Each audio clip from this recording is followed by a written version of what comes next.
whispered true crime, please consider subscribing to the channel.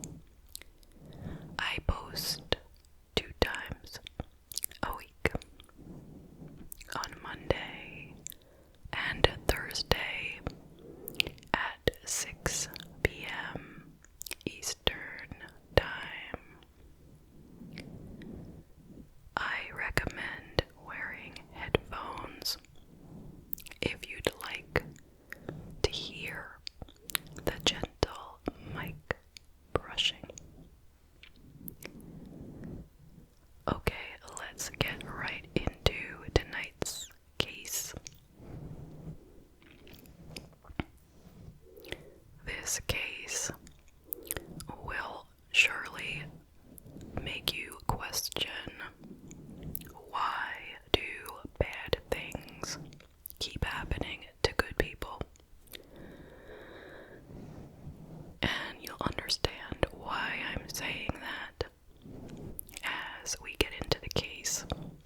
But it happens a lot on this channel. There are lots and lots and lots and lots of really good people who sadly experience horrific things that they certainly do not deserve.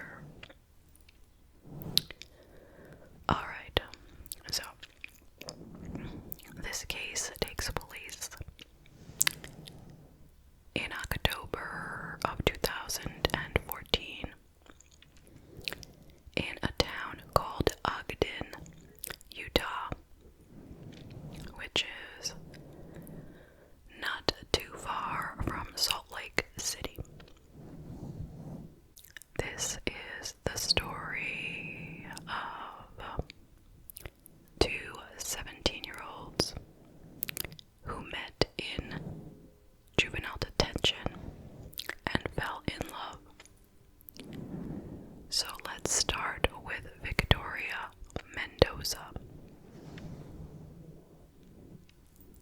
She was born in October of '92. Her parents were Mexican immigrants. Sadly, when she was 10, her father took his own life, which sent their family into a horrible downward spiral. Not only was it extremely tragic and traumatic to lose someone like that, but their mother just couldn't support them easily alone. And I'm not sure how many brothers and sisters she had, but they moved into a 1-bedroom apartment in the town of Ogden, Utah, which is known to be a very dangerous town with lots and lots of crime and gangs, and well, you know the deal. So from that point on, Victoria was getting into lots of trouble, running away, skipping school, getting into fights, and carrying knives. She found herself in and out of juvie over and over and over again, with lots and lots of bench warrants. While she was in there, at the age of 17, she met a girl who came in after her, named Tawny Baird. So let's talk about Tawny for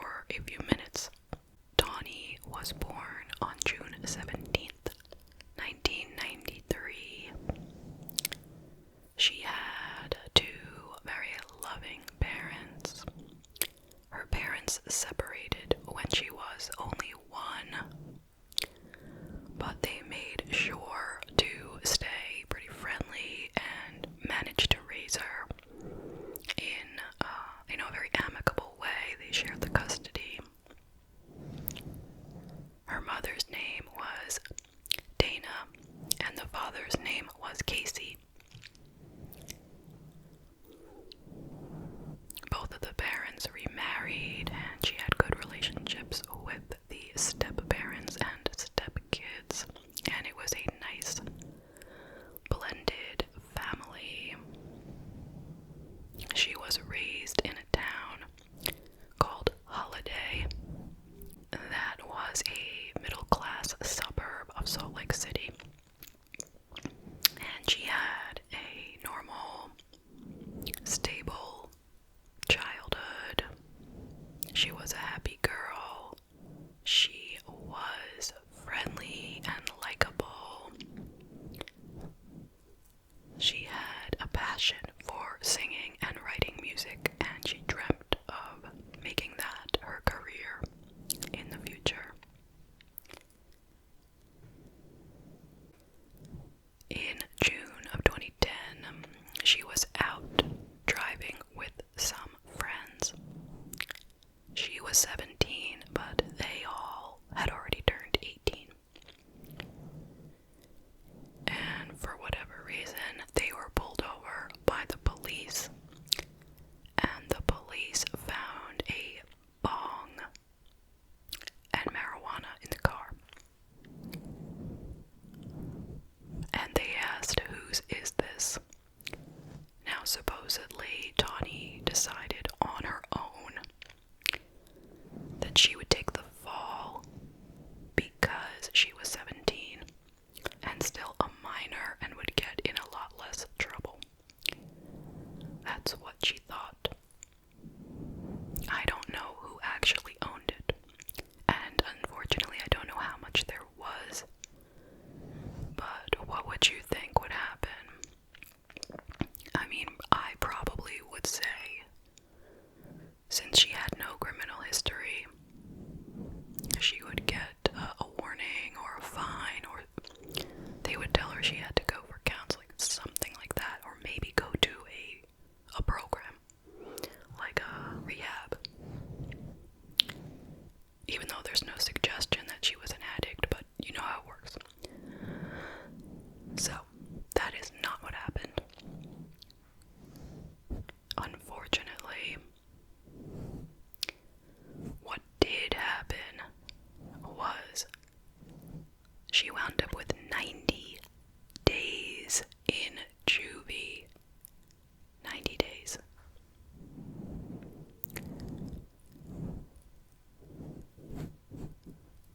So, off she went, and that is where she met up with Victoria Mendoza. Now, Tawny really had trouble in juvie. It was extremely scary for her, and everyone in there seemed so, tough, and there were lots of gang members in there, and she was very frightened. And Victoria was a rough and tough regular at juvie, and she befriended Tawny, and she made Tawny feel safe and protected, and she was no longer afraid. And they both loved music, so they bonded over that, and they fell in love, even though Tawny had always been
posting all over social media photos of how happy and in love they were. But Victoria had become very obsessive about Tawny. Wanted to be with her at all times. Didn't want her to be friendly with other people, especially males. She was very, very fearful that Tawny was going to go back to men. That was her biggest fear. Not so much other females, like female friends, but male friends were very threatening to Victoria. And they were arguing a lot about that sort of thing. And sadly,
listened to her daughter. And when the father saw that she was missing a tooth, they didn't tell him what had really happened. And life went on. Tawny's family wanted to help Victoria to get her life back together after her mother had died, so they helped to pay for her to get some of her tattoos removed. They helped her get a job as a security guard, and they even paid for her uniform and badge, and she was pretty happy about this.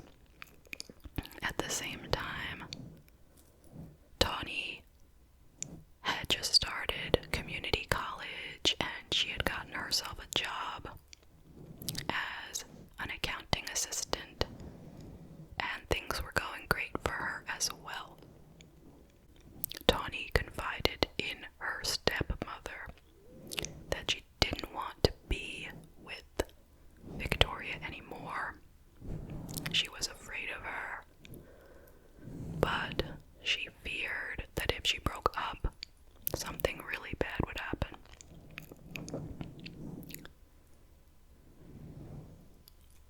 Now,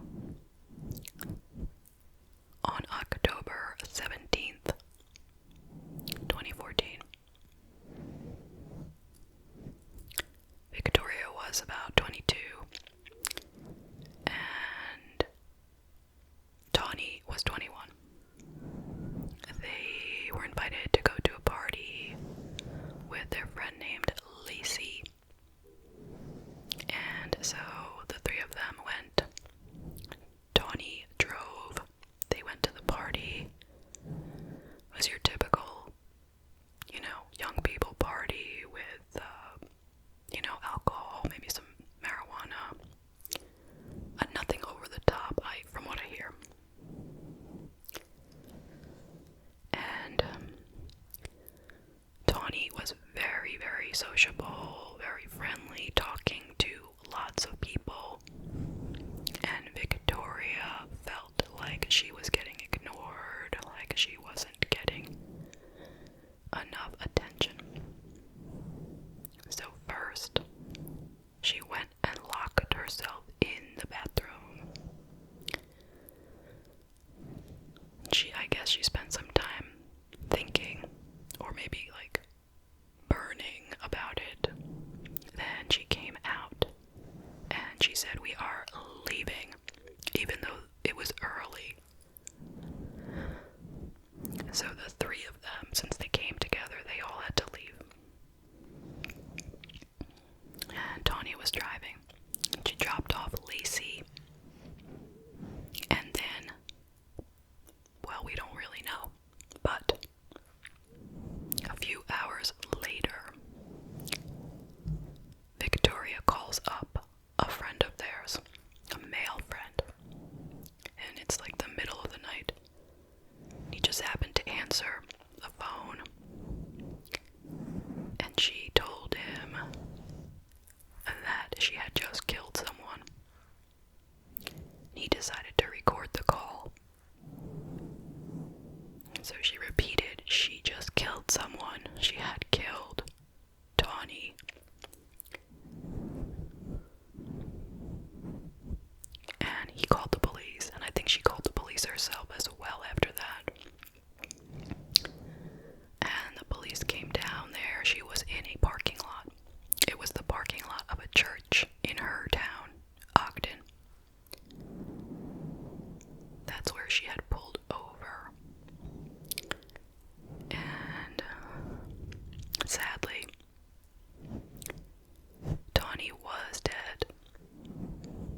was found that she had stabbed Tawny 46 times all over the place, like everywhere.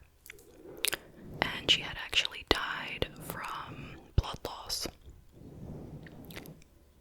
And it was said that perhaps if she would have called for an ambulance immediately, maybe Tawny would have lived, but she had waited a bit. But nonetheless,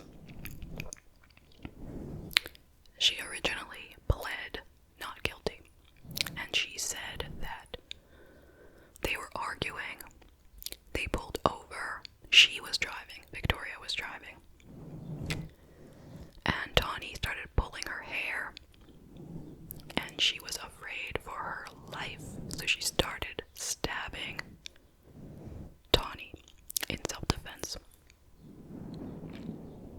But the problem was, evidence showed that Tawny's stabbings were on the right side, as if she were sitting in the driver's seat. But when the police came, Tawny was in the passenger seat, and the blood smears and this and that showed that Tawny had been driving, or had been in the driver's seat, and had been moved. It didn't look good that she had lied like that, and the lawyer said to her, "You better change your plea to guilty, because you're not gonna win." So she did. She changed it to guilty. And she did apologize at the end, stating that she is the only monster there, but she is suffering too. And people didn't think that was the right thing to say, because she just took somebody's life, took somebody's daughter, somebody's sister, somebody's friend, and she is suffering. So, she was found guilty of second-degree murder. She was given 16 years to life, eligible for parole in 2039. And that was it. But the case doesn't end there.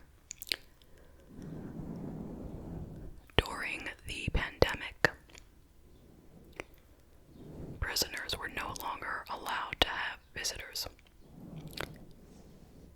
but instead they gave them video calls with their friends or family. But the rules were, you're not allowed to record these calls. Okay, well, somebody wasn't listening to the rules, because apparently her friend from Tennessee was helping her to make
He tried to help her get her life back together. And this is how it turned out. So I am gonna leave it at that. Thank you so